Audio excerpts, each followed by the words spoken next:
Em pé, não, tem que ser em pé, ó. Estão vivos aí, ó. A tropa tá menor, viu, irmãos? Teve gente que não conseguiu, não. Dedé e Drica, olha aí, ó. E Elasa também, né? Os velhinhos de lá estão aqui, né? Tô brincando, né? Teve gente que trabalhou muito, né? Teve gente que desde sexta-feira à tarde trabalhou bastante. Não vou citar os nomes aqui porque eu posso ser injusto em esquecer alguém, mas gente que trabalhou muito, foi e voltou no local, cozinhou, organizou, decorou. Então foi gente de Deus que fez o seu melhor para que a gente tivesse 2 dias maravilhosos na presença do Senhor. Então só hoje eu vou deixar o JC3 dizer um uhul. Olha só, compatível com o que nós tivemos lá. Olha a responsa, tá certo? No 3, certo? 1, 2, 3. Aí vocês percebem o que foi a nossa conversa. Irmãos, foi uma bênção, né? Tivemos palavras muito abençoadas, né? Graças a Deus temos pregadores entre nós, né? Nosso irmão ali, que eu já estou mirando ele parece um terrorista, mas ele é homem de Deus, né? Trazendo a palavra do Senhor, a irmã Débora também, trazendo a palavra do Senhor, dias maravilhosos na presença de Deus e um momento também de integração, de comunhão e de lazer e de brincadeira também, que faz parte, né? Ontem, irmãos, eu percebi que realmente eu já estou, né, caminhando, né, entre aqueles, né, que não estão mais tão vigorosos, porque deu 10 da noite, eu já estava, a pilha acabou, né? Aí eu tive que me deitar. E enquanto eles estavam lá, né, com a pilha toda. Irmãos, eu devo ter acordado, acho que era 1h30 da madrugada, acho que, sei lá, 00:30. E eu pensei que o mundo estava se acabando, irmãos. Era um negócio acontecendo ali. Quase que eu uso da minha autoridade pastoral para dizer, para tudo, vão dormir, né? Mas eu lembrei, não, né, é o último dia, tal, são jovens. Mas, em suma, irmãos, foram dias maravilhosos. Foram 2 dias muito especiais, que vão ficar na minha memória como dias de presença de Deus, que se manifestou de todas as maneiras, né? E principalmente de uma maneira muito feliz, muito alegre, a partir da vida dos nossos jovens. Graças a Deus por isso, e eu estou muito feliz, né, de participar e fazer parte desse grupo que é tão interessado em fazer as coisas para a obra de Deus. Então, é só você imaginar, irmãos, a mesma intensidade que eles têm para trabalhar no ministério infantil, para trabalhar no evangelismo, os impactos, né? Eles estiveram lá, né, para estar nesses momentos na presença de Deus. Então, que Deus abençoe o JC3, em especial a diretoria, né? Todo mundo sabe quem é aí, pelo menos o JC3 sabe. Que Deus abençoe cada vez mais. Amém. E, dito isso, glória a Deus. Nós vamos fazer algo invertido, né? Geralmente eu prego e mando para os líderes de Cristo em Casa um esboço do meu sermão, e às vezes o sermão todo, e às vezes o sermão todo é aumentado, né?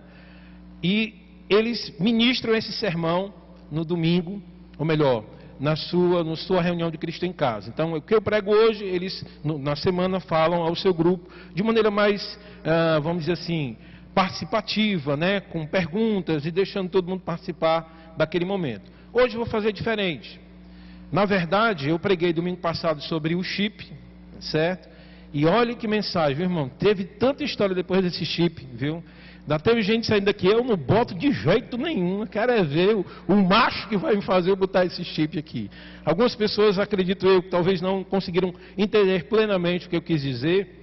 E eu preferi, ao invés de passar essa mensagem do chip para os irmãos do Cristo em Casa, trazer uma reflexão mais global sobre o livro de Apocalipse, falando das bênçãos que esse livro traz para a vida do crente.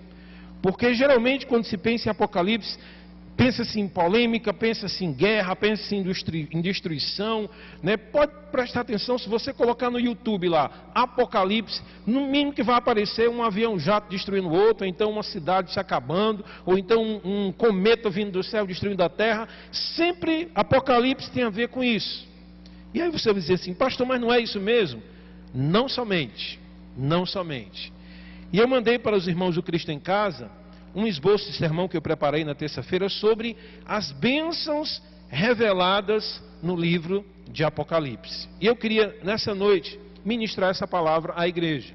Também porque eu percebi ao longo da semana que alguns grupos não tiveram como ministrar essa palavra aos seus membros. Então, para você que já teve a oportunidade de ver na semana, amém, vai ter um reforço, como você sempre tem, mas hoje invertido.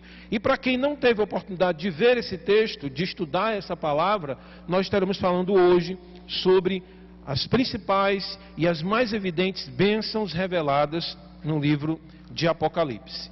E eu queria que você abrisse, por favor, a sua Bíblia, no livro de Apocalipse, no capítulo 11, no versículo 15.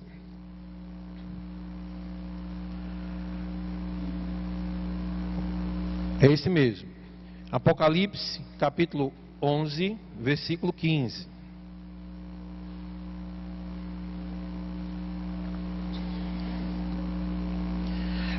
Nós vamos utilizar bastante a Bíblia, então você mantenha a sua Bíblia aberta em Apocalipse. A palavra do Senhor diz assim, em Apocalipse, capítulo 11, no versículo 15. E tocou o sétimo anjo a sua trombeta, e houve no céu grandes vozes que diziam: o reino do mundo passou a ser de nosso Senhor e do seu Cristo, e ele reinará pelos séculos dos séculos. Vamos ler todos juntos, do início? E tocou o sétimo anjo a sua trombeta, e houve no céu grandes vozes que diziam: o reino do mundo passou a ser do nosso Senhor e do seu Cristo, e ele reinará pelos séculos dos séculos. Amém. Deus, humildemente, Senhor, nos colocamos agora diante da Tua palavra, pedindo que Teu Espírito nos ajude a compreendê-la. Temos plena consciência, Pai, que somente com a nossa capacidade humana, com a nossa intelectualidade, jamais conseguiríamos entender realmente o que Tu queres falar para a gente. Porque está escrito na Tua palavra que a letra, ela tem o poder de matar, mas é o Espírito que traz vida, Pai. E o que nós queremos nessa noite é vida para os nossos corações. Que a Tua palavra vivifique a nossa fé, que a Tua palavra enche o nosso coração de esperança, que a Tua palavra traga paz ao nosso coração, certeza, Pai, à nossa vida. E que toda vez que escutarmos falar nas últimas coisas, ao invés de qualquer outro sentimento, venha em nosso coração alegria, júbilo, satisfação, pela glória e pelo poder que o Senhor vai exercer na redenção de toda a humanidade e de toda a criação. Nos abençoa nessa noite, Pai, fala com a gente, abre os nossos corações, que o Espírito ilumine a nossa alma para compreender a Tua palavra, é o que eu te peço em nome de Jesus, amém e amém. Então, como eu dizia, toda vez que a gente fala sobre Apocalipse, já vem na nossa mente essa expectativa de destruição, de fim, de pragas, de cólera sendo derramada, né, de mortandade. E de fato, o livro ele tem isso. E de fato, o Apocalipse, os seus primeiros capítulos falam das igrejas, e na continuidade falam, os capítulos seguintes falam dos juízos que Deus de fato vai derramar sobre a terra. E dentre os assuntos mencionados por João, a partir da revelação do Espírito Santo, vem aquele assunto que nós ministramos na semana passada, sobre o falso profeta, sobre o anticristo e sobre o dragão que é Satanás, e do controle e do domínio que ele vai exercer sobre a sociedade desse mundo, a qual estará vendida e escrava a ele por decisão própria e rejeitará o Senhor. Nós falamos aqui na história, não necessariamente do chip, mas falamos na marca que esse poder vai instituir como uma marca padronizada de todos aqueles que fazem parte do seu sistema. E a Bíblia diz que todos aqueles que aceitarem essa marca, que pode ser colocada na sua mão ou na sua testa, estará declarando diante de todas as pessoas que não quer nada com Deus, que não tem parte com o Senhor, mas que de fato é sim servo do anticristo, servo do falso profeta, servo do dragão, mesmo que a mídia, né, e a maquiagem que vai ser colocada nesse contexto vai ser tão séria que as pessoas, algumas delas, vão achar que estão fazendo a coisa certa, mas nos seus corações saberão que estarão se afastando de Deus quando receberem aquela marca. Então, voltando aqui só um pouquinho na mensagem da semana passada, essa marca, ela necessita de uma decisão sua, sempre. Nunca será alguma coisa que você não poderá optar por ela.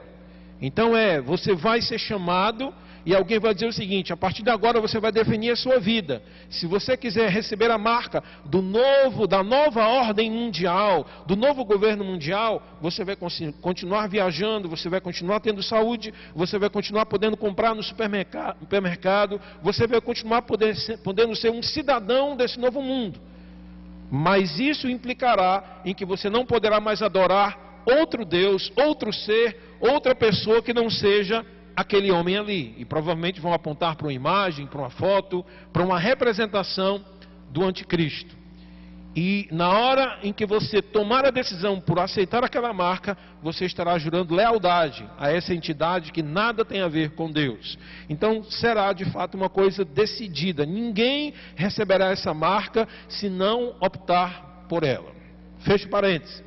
Mas como eu dizia, Apocalipse traz sim todas as trombetas, todas as taças, tudo aquilo que Deus estabelece como juízo sobre a terra.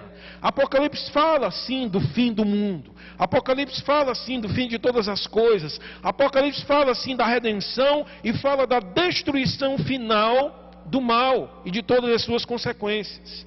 Mas a igreja de Jesus, aquele que confia no Senhor, aquele que ama o Senhor Jesus, Apocalipse para ele nunca será um livro que causará medo.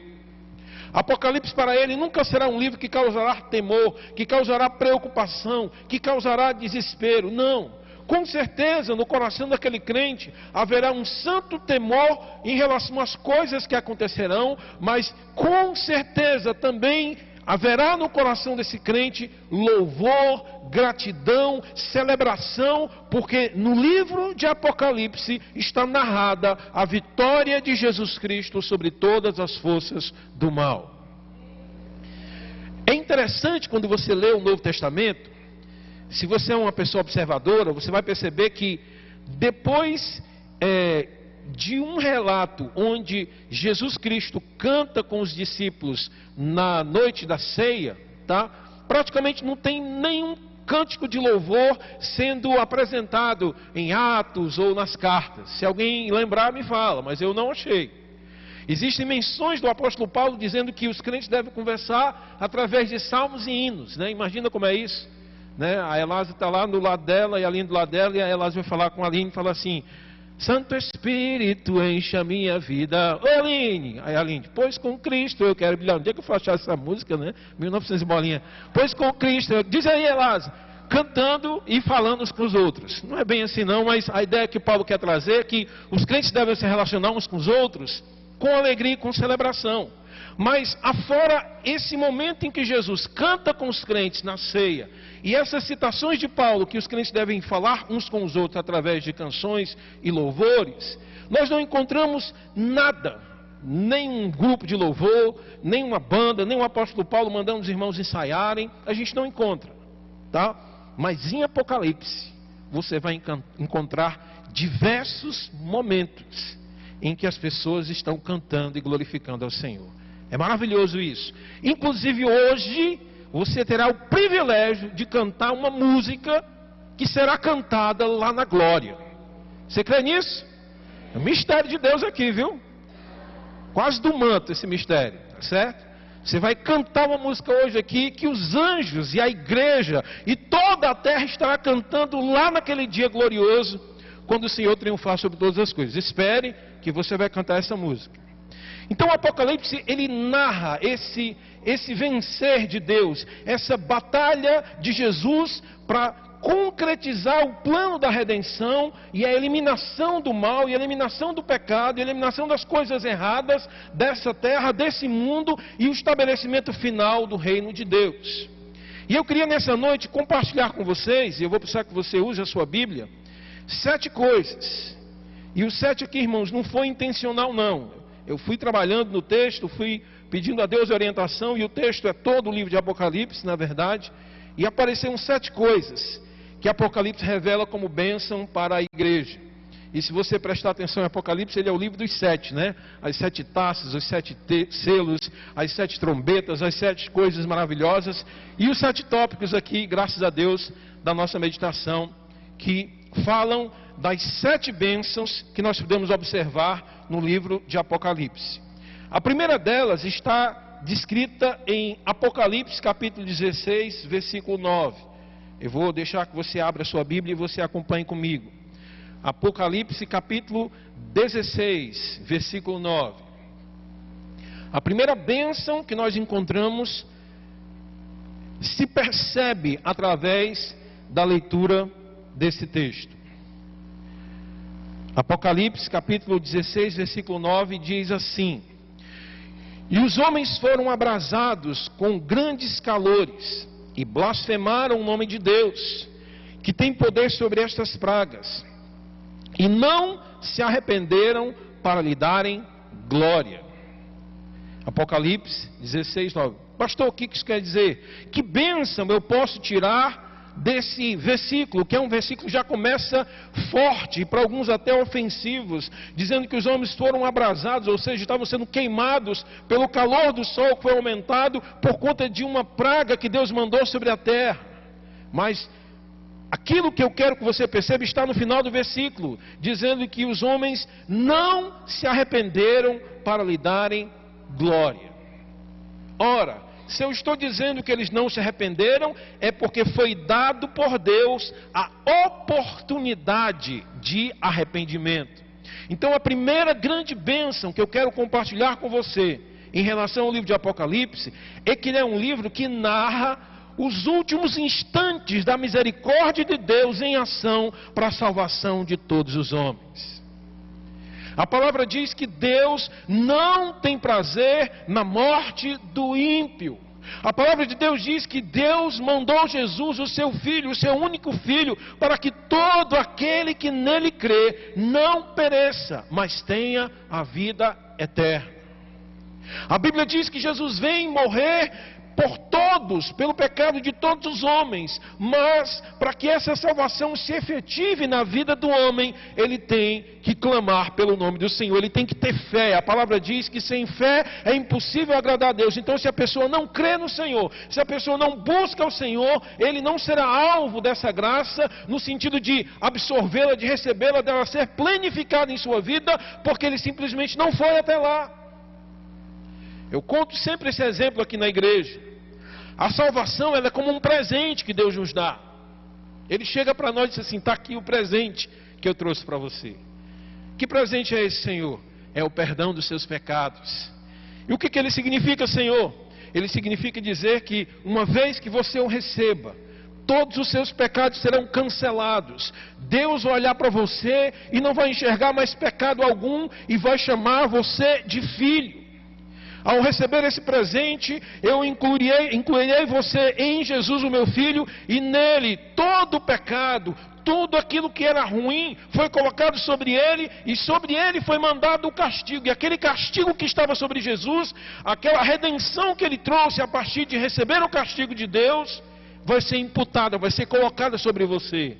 E você poderá ter comunhão perfeita comigo, que sou o Senhor Deus, e eu poderei chamar você de filho, e você poderá me chamar de pai. Mas o presente está aqui. O que falta para receber o presente? O homem estender a sua mão, o homem ir de encontro a Deus, o homem se arrepender dos seus pecados, o homem confessar que é pecador, que é impuro, que é injusto, confessar que é impossível que ele sozinho consiga essa salvação grandiosa, que é impossível que através das suas obras ele consiga acreditar que Deus olhará para ele e vai dizer o seguinte: olha, esse cara fez muita coisa boa, eu vou ter um lugar para ele. A gente precisa compreender que salvação não é isso. Salvação é uma compreensão plena de que nós somos pecadores, totalmente incapazes de conseguir agradar a Deus, mas a Bíblia diz que Deus chega para nós e diz assim: está aqui o presente, e o pecador tem que recebê-lo, e o pecador tem que aceitá-lo, e o pecador tem que... E esse aceitar aqui, irmãos, não é como quem aceita o negócio e bota no bolso, não. Essa salvação que Jesus fala é uma salvação onde Ele vem para ser o seu Salvador, mas antes Ele se torna o Senhor da sua vida. Não apenas aquela salvação, estou precisando de água, e Deus dá água. Estou precisando de comida, e Deus dá comida. Precisando de dinheiro, e Deus dá dinheiro. Não. É uma salvação onde você deixa de pertencer a você mesmo. Onde você quebra os seus vínculos com esse mundo. Onde o poder do diabo é quebrado em sua vida, e você passa a servir a Jesus. E Ele passa a ser o seu Senhor. Deus passa a ser o seu Pai. E o seu nome é escrito no livro da vida do Cordeiro. Em Apocalipse é narrado a tentativa, eu vou usar esse termo, talvez seja forte, mas vamos colocar a ação, é mais correto. A ação de Deus em dizer o seguinte: olha, o tempo está acabando. O fim da história já foi escrito, e esse tempo está acabando. Então, nesse momento em que o tempo está acabando, Deus usa outra maneira de sensibilizar o coração do homem. E que maneira é essa? É dizer o seguinte: olha, mais uma vez estou dizendo para vocês aqui, que o meu filho morreu por vocês, que a salvação é de graça, vocês precisam vir até mim, vinde a mim, todos vós que estáis cansados, oprimidos, sobrecarregados, que eu vos aliviarei, venham a mim, vocês serão salvos, quem invocar o meu nome será salvo, mas tem um tempo. Mas vai acabar, mas eu vou restaurar todas as coisas, e para que eu restaure todas as coisas, eu tenho que dar um ponto final na história do homem, na conjuntura atual, de rebelião, de inimizade contra Deus. E esse tempo está chegando. Então, na hora em que Jesus vir e chegar nessa terra, significa dizer que esse tempo acabou. Na hora que Jesus aparecer em nuvens com grande poder e glória e descer sobre o monte lá de Jerusalém, significa dizer que o tempo acabou. Então, o que ele está fazendo em Apocalipse? Ele está afunilando as coisas e dizendo o seguinte: meus amigos, já que vocês não ouviram a minha mensagem, eu vou começar a trazer pragas sobre a terra, eu vou começar a trazer juízo sobre o pecado de vocês, eu vou começar a trazer coisas que façam vocês lembrar por que vocês estão sofrendo isso, na expectativa de que vocês se arrependam do pecado de vocês e se voltem para mim. Apocalipse parece muito com o Antigo Testamento. Tem muitas referências em Êxodo, em Gênesis, e as referências em Êxodo é quando você estuda Apocalipse, você vai ver que algumas das pragas são bem parecidas com as pragas que aconteceram lá no Egito. E aquelas pragas tinham o objetivo de fazer com que o faraó percebesse que o Senhor é Deus. E as pragas de Apocalipse terão o objetivo de fazer com que as pessoas percebam que há um Deus no céu, que Ele está interessado na salvação do homem, mas que terá um dia, um ponto final na história da rebelião. E aquele que não ouviu, que não se comoveu por amor, Deus vai estar mandando juízo para que as pessoas possam acordar. Aí você vai dizer: pastor, isso é muito sério, é muito duro, isso não podia ser assim. Querido, não tem outro jeito, e eu vou te explicar. Na criação de seus filhos, muitas vezes nós precisamos ser um pouco mais rígidos para que os nossos filhos acordem. Quem tem filho aqui sabe do que eu estou falando. Você deixa o seu filho viver do jeito que ele quiser, acordar a hora que ele quiser, comer o que ele quiser, assistir o que ele quiser. Se sim, diga um amém bem alto para mim. Não deixa. E eu pergunto: por que você não deixa? Porque você quer o melhor para o seu filho. Você é capaz de restringir a TV, restringir o videocassete. Deus, eu estou atrasado hoje. Meu Deus do céu. Cantei uma música uma música que eu cantei aqui lá era em 1900 e bolinha, agora eu falei em videocassete, né?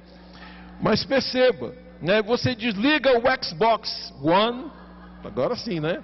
Agora sim, né? Beleza. O PS4, né? Você desliga o PS4 dele, você tira a YouTube e a internet dele, porque você quer o melhor.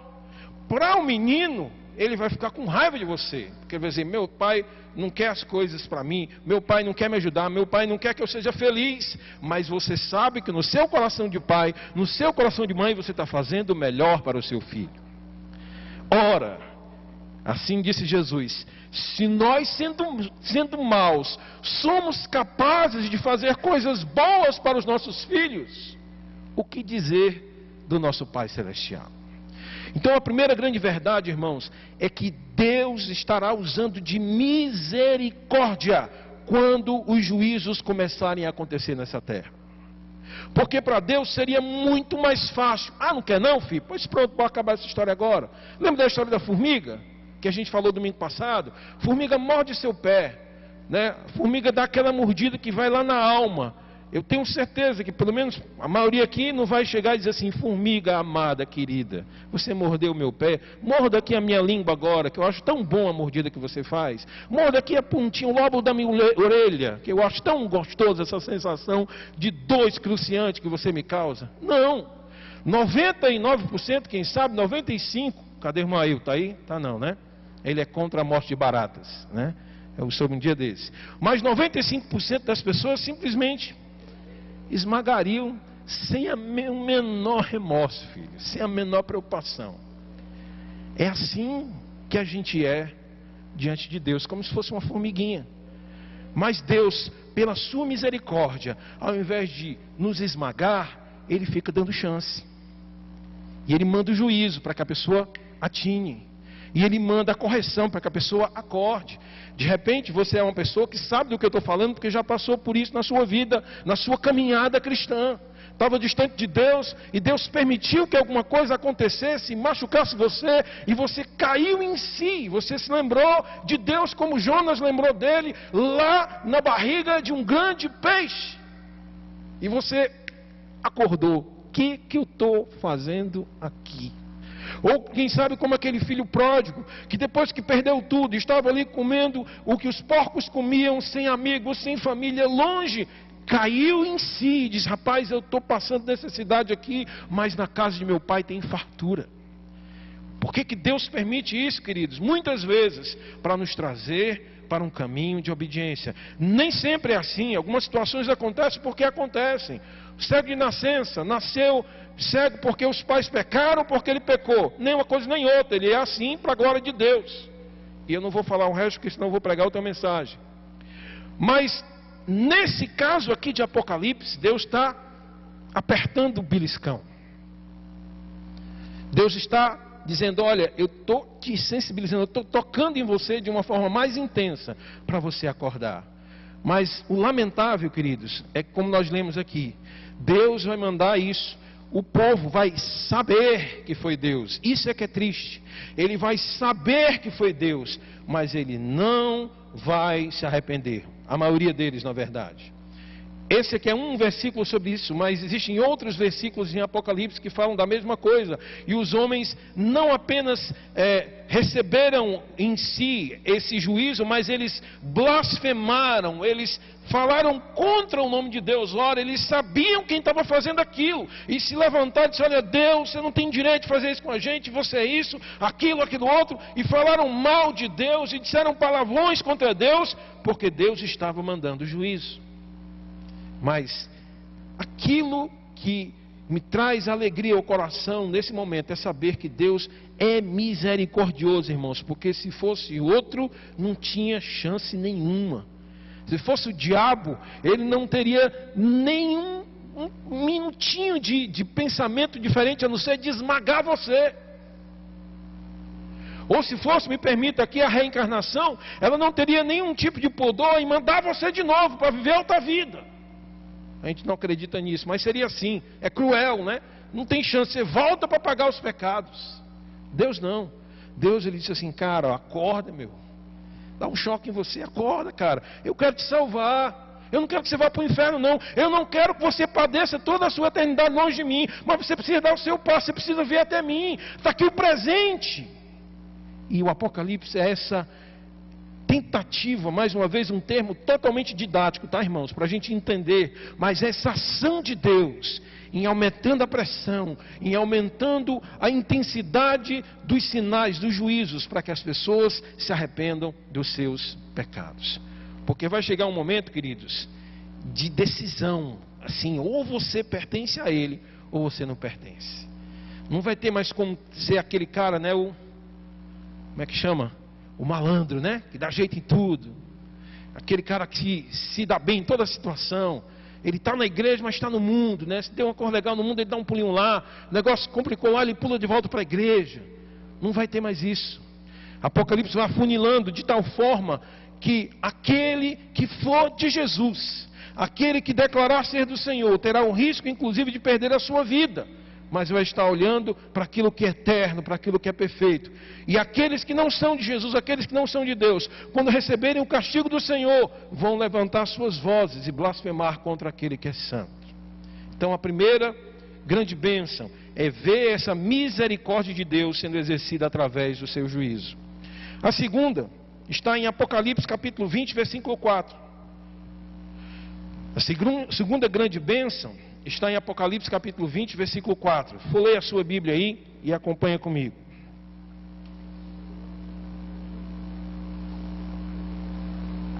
Diz assim: e Deus limpará de seus olhos toda a lágrima, e não haverá mais morte, nem pranto, nem clamor, nem dor, porque as primeiras coisas são passadas. Posso ouvir um glória a Deus? Amém. Essa vitória que eu quero evidenciar para você é a vitória de Cristo sobre os poderes do pecado. A palavra diz que o pecado entrou na história do homem, e por conta do pecado veio a morte, veio a doença, veio a separação de Deus, veio um corpo que agora não é mais perfeito como era na criação, veio um corpo que foi marcado por conta do pecado, das suas consequências. Por exemplo, hoje você sofre dor por causa do pecado, é uma consequência. Você envelhece por causa do pecado. Você morre por causa do pecado. E uma prova tão clara disso é que quando alguém morre da nossa família, a gente não quer aceitar, irmãos. Por isso que a ciência ela é totalmente confusa, porque ela diz, não, o ser vivo ele tem ciclos, né? Ele nasce, ele cresce, ele se reproduz e ele morre. Como se fosse uma coisa natural. Mas eu quero ver um cientista aqui não chorar e não sofrer por um parente dele que morreu. E pede para ele explicar, que ele não vai conseguir. Ele não vai conseguir explicar. E você vai dizer, meu filho, mas você não me disse que era um ciclo natural, que todo mundo já nasce com essa programação para morrer. Então tinha que ser uma coisa normal para todo mundo. Mas nenhum ser humano, ou ao perder alguém próximo de si, ou a ver a morte se aproximando dele, fica 100% em paz se ele não tiver Deus. Por quê? Porque a morte é uma intrusa na nossa conjuntura. Ela é fruto do pecado. A doença é uma intrusa em nossa conjuntura. Ela é fruto do pecado. Nós vivemos debaixo de uma ditadura onde a própria terra ela foi completamente amaldiçoada por causa do pecado. A nossa vida foi amaldiçoada pelo pecado. As nossas relações foram amaldiçoadas por causa do pecado. A gente briga com o nosso próximo por causa do pecado que está dentro da gente. Mas a Bíblia diz em Apocalipse que quando tudo se concretizar, quando Jesus voltar, quando o estado novo, o estado do novo céu e da nova terra iniciarem nessa terra, nós finalmente teremos vitória completa sobre o poder do pecado. Nosso corpo não vai sentir mais dor, nossos olhos não mais serão banhados pelas lágrimas, nosso corpo não estará mais sujeito à morte, porque a palavra nos garante que aqueles que já passaram para o Senhor, eles ressuscitarão com um corpo cheio de glória, incorruptível, é esse termo que Paulo usa, e nós os que estamos vivos, quando Jesus voltar, vivos quando Jesus voltar, nós teremos o nosso corpo revestido dessa chamada incorruptibilidade, ou seja, esse poder que vai tomar o nosso corpo e nos transformar em seres incapazes de pecar e incapazes de ter sobre nós novamente os efeitos do pecado. Então, queridos, é você olhar lá para frente e dizer assim, rapaz, doença, seu tempo é curto em mim. Morte, você está cantando agora, mas você já foi derrotada pelo sangue de Jesus e pela glória dele.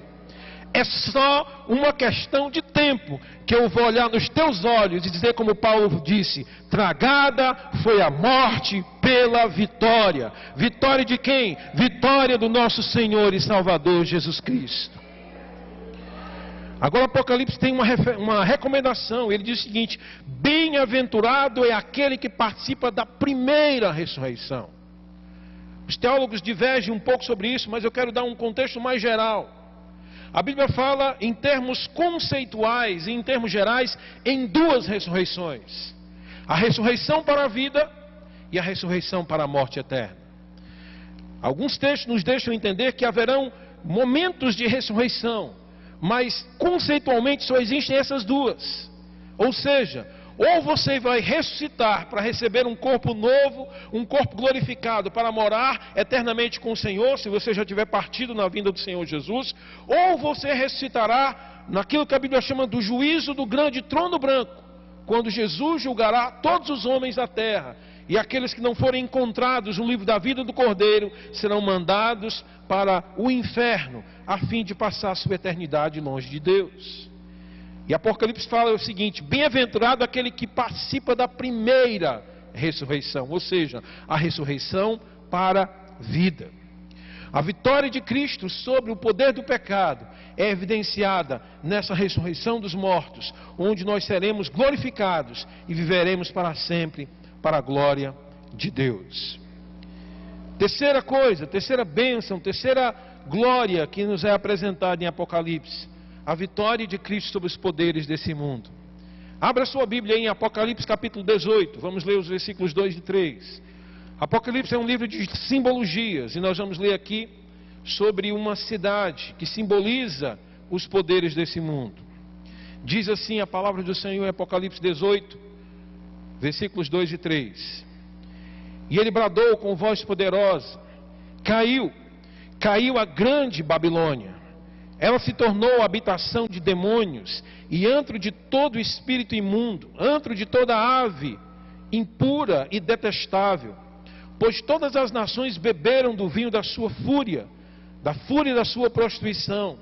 Os reis da terra se prostituíram com ela, à custa do seu luxo excessivo. Os negociantes da terra se enriqueceram.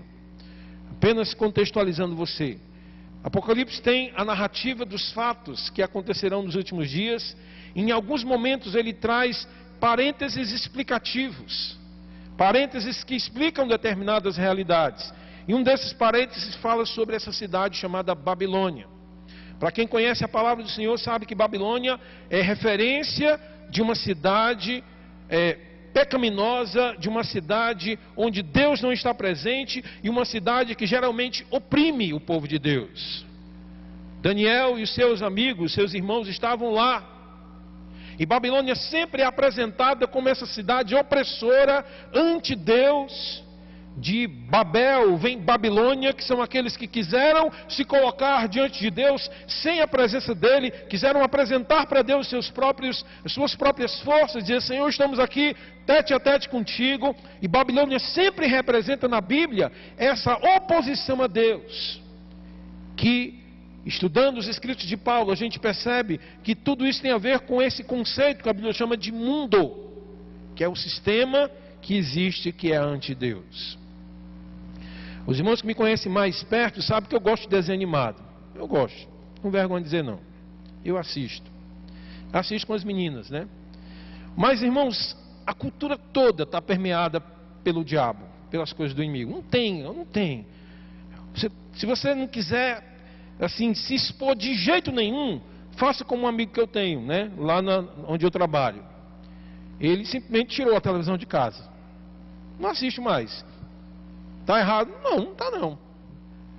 Nós estamos errados? Também não estamos. Mas ele achou mais interessante não permitir que os seus filhos sejam influenciados pela TV. Deixa eu contar a história do desenho. Desenho novo do Cartoon Network. Daquela lourinha que tem uma vara, Milena, como é o nome? Está e não sei o que dos monstros. Alguma coisa assim.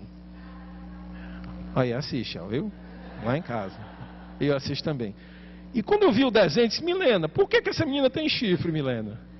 Não, pai, não é chifre não, é uma tiara. É uma tiara com 2 chifres. E eu me perguntando: meu Deus, para que esse chifre nessa menina? E não tem explicação, entendeu? A menina tem chifre. E eu quero que você perceba, se você olhar na cultura do mundo, sempre vai ter alguma coisa. Ah, pastor, está dizendo que o diabo tem chifre? Não, o diabo a Bíblia não diz que ele tem chifre não, mas as figuras, né, que são apresentadas como esses seres, né, são representações desses seres espirituais do mal, geralmente falam em chifres, tá? Geralmente falam em chifres. Mas é para dizer para você que está dentro, né? Os desenhos, né, que eu gostava também, e ainda gosto de assistir, do passado, né? Não tenho problema de dizer idade não. Do Pica-Pau, certo? Pica-Pau, bicho é ruim, viu, irmãos? Bicho é ruim, né? Isso é perverso, Pica-Pau. Mas estava lá, 40 anos atrás, de repente. Tom e Jerry também. Então, o fato é que você talvez não perceba, mas você está circundado, está passando por você, está entrando na sua casa, está no seu trabalho, está nas músicas, está nos filmes, está na cultura, está nos livros, está em todo lugar, o mundo. E cada vez mais ele está forçando a barra contra a gente. E ele às vezes é sutil e às vezes ele é absurdo. Mas uma sutileza dele que eu sempre comento aqui na igreja é que no passado, nos desenhos, nos filmes, era muito fácil você saber que tinha o lado do bem, não é verdade? E o lado do mal. Tinha o herói, né, que o filme todinho apanhava, o filme do Van Damme, né, apanhava. No final, na luta final, ele lembrava do que o mestre tinha ensinado a ele, aquele golpe especial e matava o bandido. Mas era muito claro, bem e mal, a luta contínua. Hoje não, queridos. Hoje o herói é o vampiro. O vampiro é o bonitão, né? A vampira é a menina que toda garota quer ser. Eu sei que é uma referência já de um passado, mas para você ter ideia. Hoje o filme não é mais da Cinderela, mas é da Malévola. É um filme para falar do bicho que virou um dragão no final do filme acho que é a Bela Adormecida. Filme de princesa não sou muito ligado não. Claro, né? Lógico, né? Lógico. Princesa, meu, tô fora, né? Assiste por causa dela, não sou ligado não, sem nenhum nome direito. Mas essa Malévola, né? Ela é celebrada, né? Ela, na verdade a história, eu nunca assisti, mas eu já ouvi a resenha, a história tentando resgatar, dizendo que ela é má sim, ela é o cão por dentro dos matos. Mas ela era boa, ela ficou assim porque o pessoal foi ruim com ela. E você vai perceber isso. Recentemente também, acho que foi um filme do Drácula, que fizeram a mesma coisa, né? A resenha disse que o Drácula não era tão ruim, né? O bicho chupa o sangue dos outros, né? Mas não é tão ruim não, o cara até gente boa. Ele começou a chupar sangue dos outros porque foram ruins com ele também. Ou seja, é aquela mistura, né? É aquela névoa que surge e não existe mais bem e mal, né? Na verdade, existem circunstâncias. E se você parar para pensar, o que é isso? A relativização dos conceitos de bem e mal, de certo e errado, de correto e incorreto. O que é isso? O mundo. E queridos, pode ter certeza, o mundo jaz no maligno e ele fará tudo para derrubar você da presença de Deus, para tirar você da presença de Deus. E em Apocalipse, quem representa esse mundo de uma forma muito interessante é essa cidade chamada Babilônia, que é uma cidade extremamente aguerrida comercialmente, uma cidade que influencia o mundo inteiro, uma cidade que tem comércio com todo mundo, uma cidade extremamente sensualizada, uma cidade com uma influência tremenda em todo mundo. Vocês sabem uma cidade como essa? Talvez na cabeça de alguns está passando aí algumas cidades, e a Bíblia chama de Babilônia, né? Quem sabe, a gente está falando aqui metaforicamente de Las Vegas ou de Nova York, metaforicamente, mas é uma cidade que representa os poderes do mundo. Mas em Apocalipse 18, versículos 2 e 3, vem um anjo e diz o seguinte: acabou Babilônia, teu tempo acabou, caiu, foi derrubada, ela se tornou nada menos que um montão de escombros, que é a habitação de demônios e de todas as aves detestáveis, porque ela foi destruída pelo poder daquele que é santo, que é poderoso e é o único e verdadeiro Deus.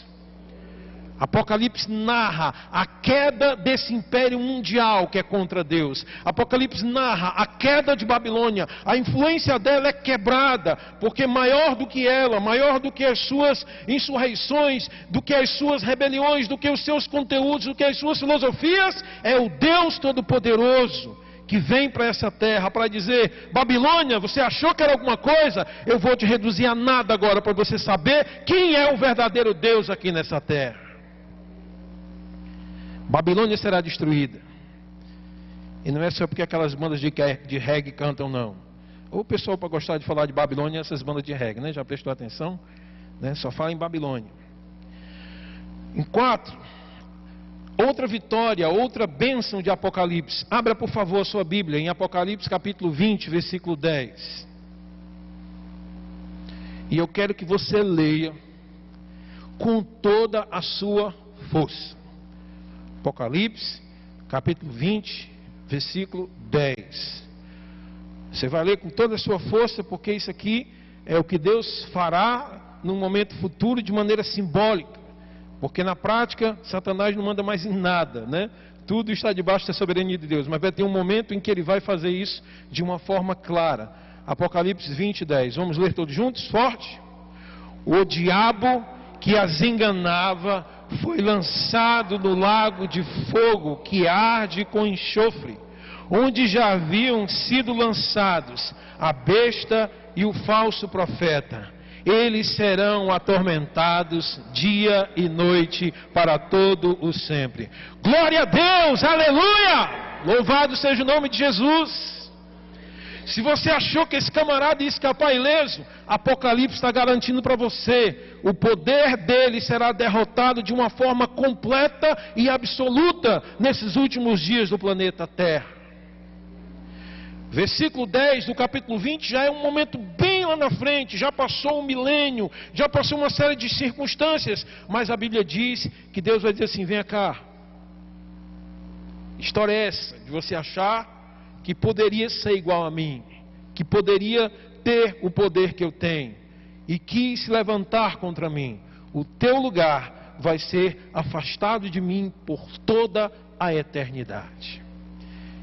E quando você chegar lá, você dê um alô para os seus amigos, que já vai estar lá o falso profeta e a besta, que são aqueles dois que eu comentei domingo passado, que serão o poder político aliado a Satanás e o poder religioso aliado a Satanás.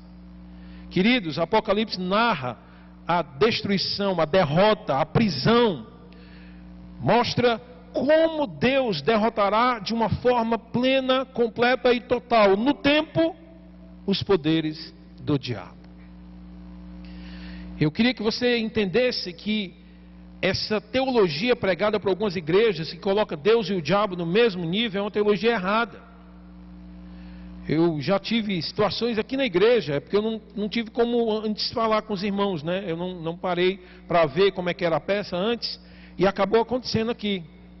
Mas uma peça aqui onde o diabo era um lutador de boxe e Jesus era outro lutador de boxe, né? Os dois lá. E o diabo mete a pé em Jesus. E Jesus cai. E de repente Jesus levanta, mete a pé no diabo e o diabo perde. Todo mundo, aleluia, né? Só faltou a gente sair correndo aqui assim, né?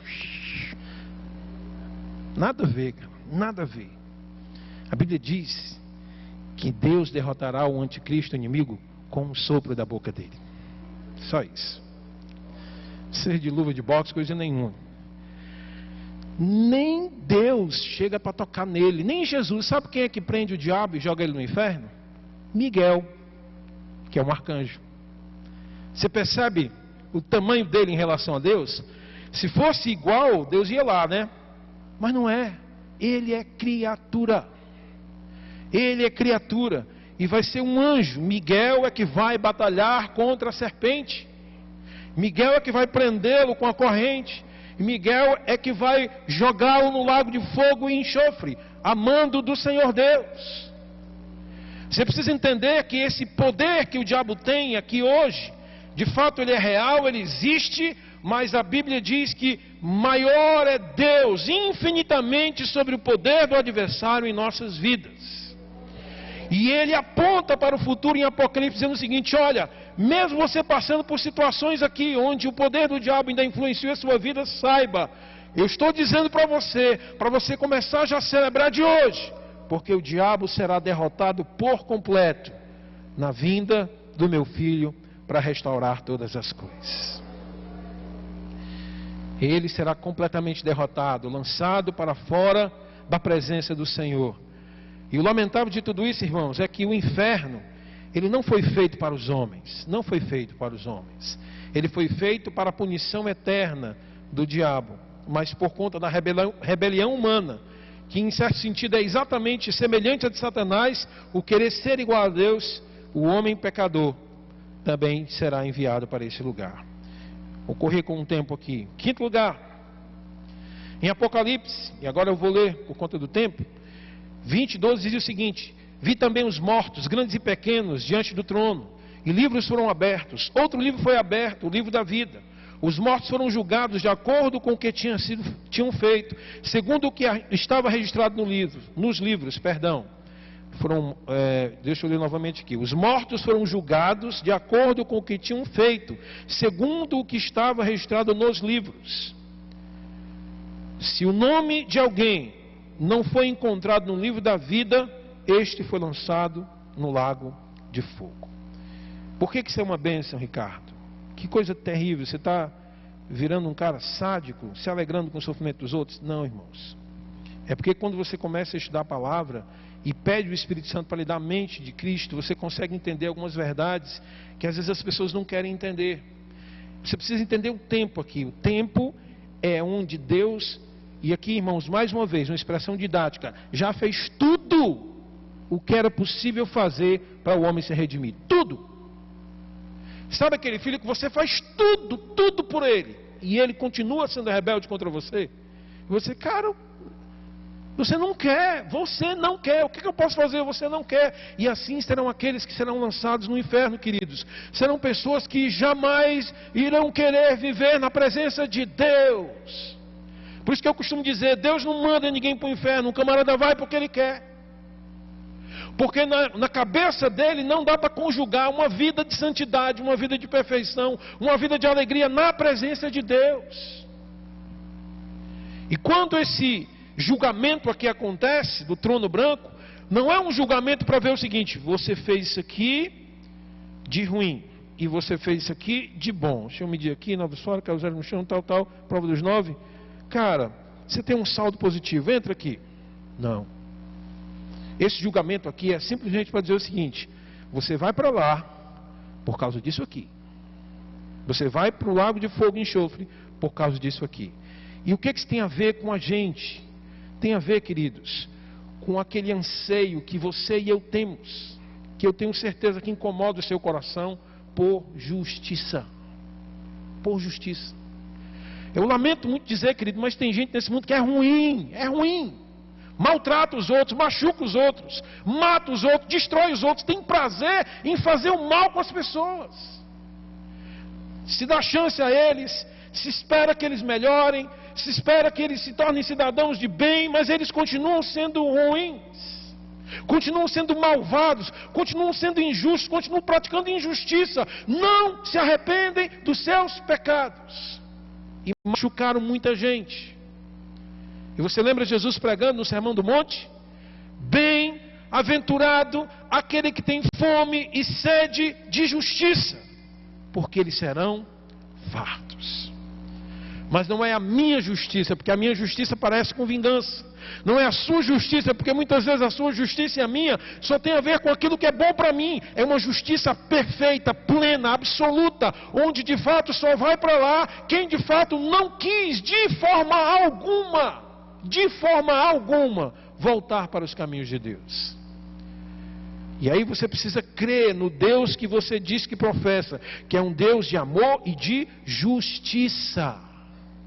Porque seria totalmente injusto Deus mandar para esse lugar, ou essa pessoa ir para esse lugar, se de fato não fosse justo puni-lo com essa punição. Então entenda, aquele momento de julgamento é para fazer valer aquilo que está dito em Apocalipse nos primeiros capítulos, quando se vê debaixo do trono almas de pessoas que foram decapitadas, que foram mortas, que foram massacradas por conta da perseguição contra os filhos de Deus.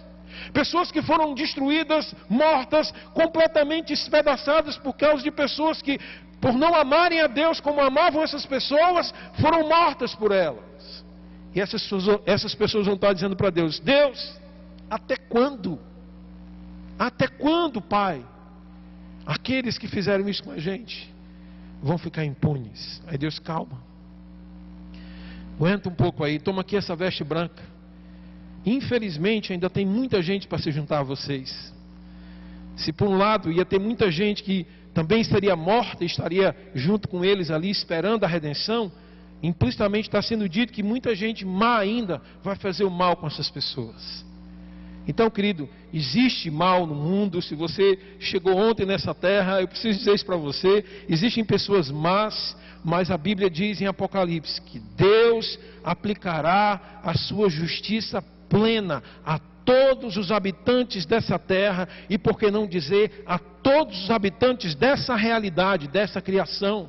E nesse sentido, tanto homens como anjos serão punidos com justiça. Pastor, mas não vai ser complicado para eu entender isso. Quando você estiver lá, o seu coração, a sua mente vai ser ampliada para você entender a grandiosidade de todas as coisas. Porque se você imagina que Deus é amor e você fica pensando, como é que Ele pode ser amor e ao mesmo tempo permitir que pessoas estejam no inferno? É exatamente porque Ele é amor, e dentro do amor tem a justiça embutida, que essas pessoas de fato irão para lá. Porque elas não querem Deus. Elas não amam a Deus. Elas não têm prazer nas coisas de Deus. Por isso que eu me preocupo, sabe, irmãos, com pessoas que não gostam de coisas que os crentes costumam fazer. Orar, ler a palavra, congregar, né? Tem uma moda agora que é o desigrejado. Me preocupo com esse pessoal. Não, negócio de igreja, né? É do meu jeito aqui, do jeito que eu quiser. Cuidado. Porque não é do jeito que ninguém quer, não. É do jeito que Deus quer, filho. É da maneira que Ele estabelece. Existe um padrão estabelecido por Ele, e nós andamos nesse padrão como quando fazemos a vontade de Deus. Então o Apocalipse, quando fala na punição dos ímpios, ele está dizendo o seguinte: sabe aquela promessa de justiça que Deus fez?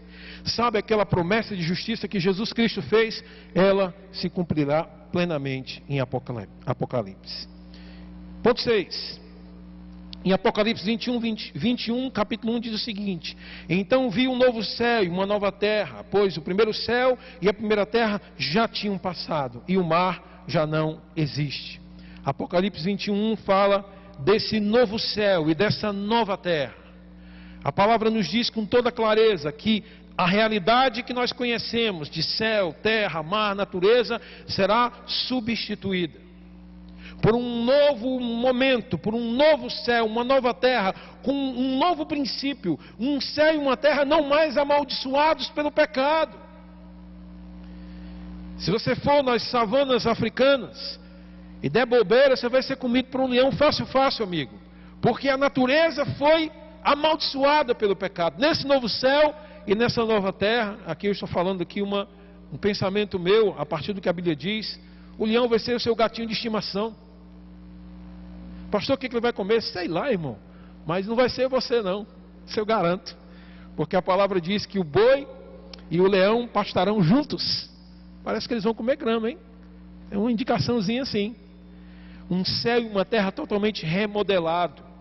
Porque, queridos, é interessante. O paraíso que Adão morava era criado para a bênção dele. Você já pensou nisso? Ou seja, a Bíblia não coloca lá que Adão tinha que cavar chão, que plantar, que criar animais. Não, o paraíso foi criado para a bênção dele. Quando ele peca, aí vem tudo isso. E quando vier esse novo céu e nova terra, a Bíblia diz que os seus santos o servirão. Mas não mais nessa conjuntura, com sofrimento, com dor, com angústia. Não, um momento de servir a Deus totalmente novo, numa terra totalmente nova, numa terra renovada. Para quem gosta de ver as fotos da Terra, né, do espaço, sabe muito bem que as fotos da Terra, há algumas décadas atrás, ela é muito mais azul, muito mais brilhante, diferente de hoje, que está ficando opaca por conta da poluição. Nós não sabemos quanto tempo ainda teremos nessa terra, mas se a gente continuar nesse ritmo, daqui a pouquinho a própria natureza vai estremecer, vai convulsionar, querendo jogar a gente fora, tal o nível de poluição na terra, e ela vai ficar cinza, se a gente não tiver cuidado. Mas a Bíblia diz que naquele momento Deus, de uma forma poderosa, impressionante, passará a sua mão sobre a realidade da terra, passará a sua mão poderosa sobre a realidade dos céus, e um novo céu e uma nova terra surgirão para a glória de Deus. E quem é que vai estar lá correndo pelos campos da nova terra? Quem é que vai estar lá experimentando todas as coisas dessa nova terra? Aqueles que estão escritos no livro da vida e do Cordeiro. E o melhor sempre fica para o final. E a sétima bênção, e a melhor de todas, e a mais gloriosa de todas, não poderia ficar para outro momento a não ser para esse. E eu desafio a você para me dizer qual vai ser a melhor bênção, qual vai ser a melhor coisa que vai acontecer e que está revelada em Apocalipse. Me ajude a pregar aí. Olha aí, me disseram que a Rosa ela prega antecipadamente o que eu vou dizer. É verdade, é verdade. Sabe o que é melhor do Apocalipse, camarada? É ele revelar que depois que todas as coisas foram concretizadas, você vai enxergá-lo face a face. Você vai ter comunhão plena com o Criador de todas as coisas. Você não vai ter mais esse corpo que impede de você perceber e entender. Você o verá como ele o vê. O sonho de todo crente não é a rua de ouro, o mar de cristal, a mansão celestial. O sonho de todo verdadeiro crente é aquela canção do passado que diz: verei ao meu Jesus tal como ele é. O melhor de Apocalipse, o melhor do céu é estarmos na presença do nosso Deus. E vai ser tão forte o negócio, tão poderoso, irmãos, que nem sol precisa, porque ele ilumina todas as coisas. Você consegue imaginar isso? Apocalipse 22, 3 e 5. Já não haverá maldição nenhuma.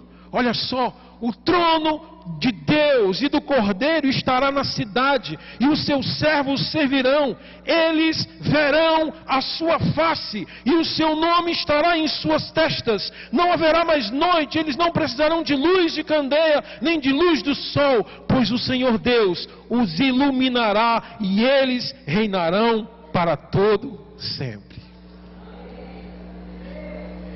E eles foram felizes para sempre, né? Se você gosta do final aí do Disney, e eles foram felizes para sempre. Por fim, queridos, Apocalipse é um livro que revela o estado eterno do crente e das bênçãos que Deus trará para o seu povo. Deus viverá junto com o seu povo por toda a eternidade. O Ministério do Louvor pode vir. E eu queria que você pensasse em Apocalipse assim, não um livro que fala só em dor, tristeza, morte, destruição, mas que você pensasse em Apocalipse como um livro que fala da sua redenção, um livro que fala da glória de Deus, da restauração de todas as coisas. E a palavra diz que em determinado momento as nações da terra todas estarão aos pés do Senhor, e todo o povo de Deus, e todo aquele que está no céu, na terra, estarão cantando uma canção, que você vai cantar hoje, ensaiando, louvando a Deus aqui de todo o seu coração, mas como um ensaio, para aquele dia glorioso, que nós estaremos na presença dEle. E eu quero convidar a igreja a estar em pé em nome de Jesus, se você puder e quiser, para cantar com a gente essa canção. Apocalipse é o livro do louvor, e esse é um dos louvores mais lindos, escrito pelo próprio Espírito Santo de Deus, para a sua igreja se alegrar na presença do Santo, do Cordeiro.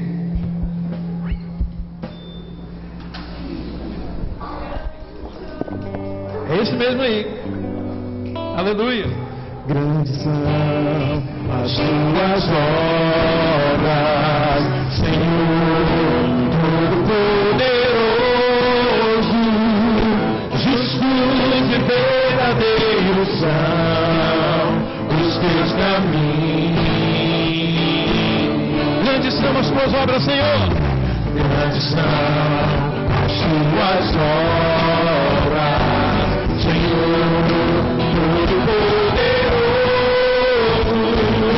Justos e verdadeiros são os teus caminhos. Adore ao Senhor da sua vida e diga: Ó Rei das nações, quem não temerá, quem não glorificará teu nome. Ó Rei das nações, quem não te louvará, pois só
está aqui nessa noite e deseja receber como Senhor e Salvador da sua vida esse Rei das Nações, eu quero desafiá-lo agora a erguer a sua mão e dizer: Senhor, eu quero receber a Ti como Senhor da minha vida, como Salvador da minha existência. Se você quiser isso, nós queremos orar por você agora em nome de Jesus.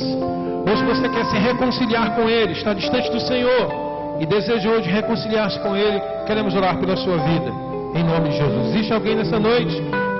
Se você é essa pessoa, venha até aqui, nós queremos orar por você e instruí-lo a respeito das coisas do reino de Deus.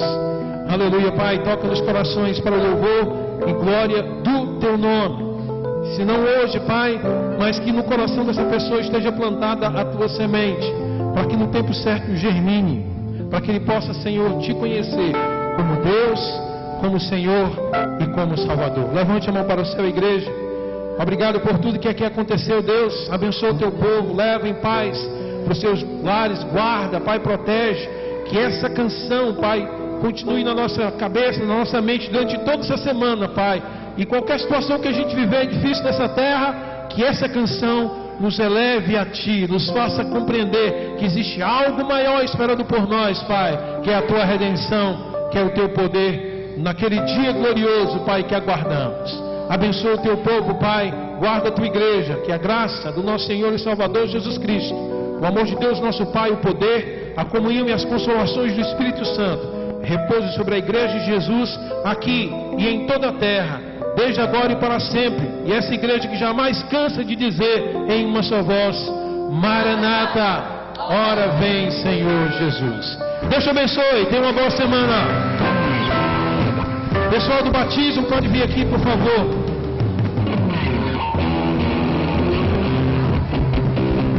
Ordem e recepção também, por favor. Ordem e recepção. E quem quer ser batizado também. Os irmãos da ordem e recepção aqui do lado esquerdo. Os batizados aqui do lado direito.